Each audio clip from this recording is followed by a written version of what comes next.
Hello! Welcome to New York. Ako si Ruben Carranza, dating PCGG Commissioner.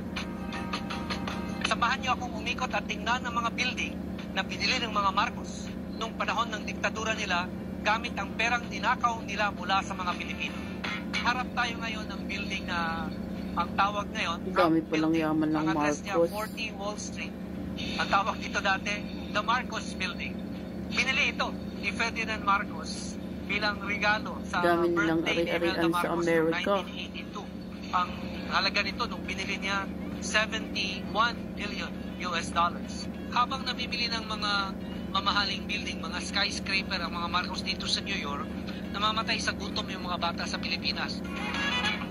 Nandito tayo sa New York Stock Exchange sa Wall Street. Malapit dito bumili ang mga Marcos ng building. Ginusto nilang pakisali sa kapitalismo dito sa Amerika.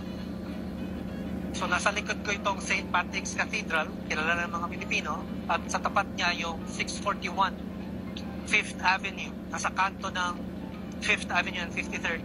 Dating may apartment si Imelda dito na 7 bedrooms. Wow, ang laki. 7 bedrooms. Binili niya ito sa halagang 700,000 US dollars. Apartment yan, hindi buong building.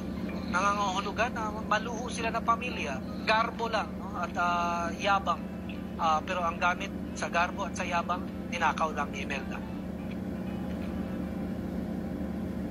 4 minutes away, Olympic Tower, kung saan dating merong 7-bedroom apartment si Imelda. Dito naman, 3 minutes away, Crown Building, kung saan binili rin ng mga Marcos itong building na ito nung panahon ng diktadura. Puro building Dito ang tayo binili ngayon nila. sa kanto kung saan nandito yung Crown Building, 735th Avenue sa Manhattan. Binili ito ni Ferdinand Marcos kasama ang 3 pang building noong 1981 para regalo kay Imelda Marcos. Nandito yung Bulgari Jewelry Store.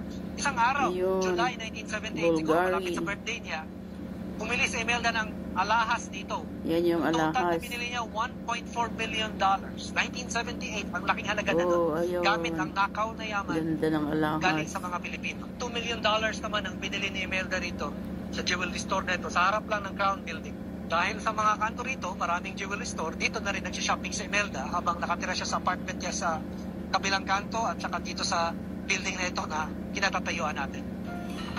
Nandito tayo ngayon sa harap ng isang mall. Ang tawag sa mall na to, Herald Center. Binili ng mga Marcos noong 1982 sa halagang $25 million galing sa ninakaw na yaman. Nagkamali sila ng bili dito dahil gusto nila high-end mall, mamahalin. Pero itong area na to, middle class na area. Nalugi ang mall, akala nila kikita sila ng mas malaki. Nalugi pa sila, nalugi ang mga Pilipino. So ngayon, nandito tayo sa harap ng 200 Madison Avenue. Itong building na ito, binili ni Imelda Marcos, ginamit si Malaking Glyceria building. Tantoco Matataas. for $50 million. Nabawi ito ng PCGG eventually, pero nung binenta ito, kailangan bayaran ng mga utang ni Imelda dahil hindi naman nagbayad sa inutang niya para bilhin ito. Ang building na ito, ang nabawi lang ng gobyerno in the end, $800,000 US dollars. Tapos na yung tour natin pero hindi pa tapos ang pakikipaglaban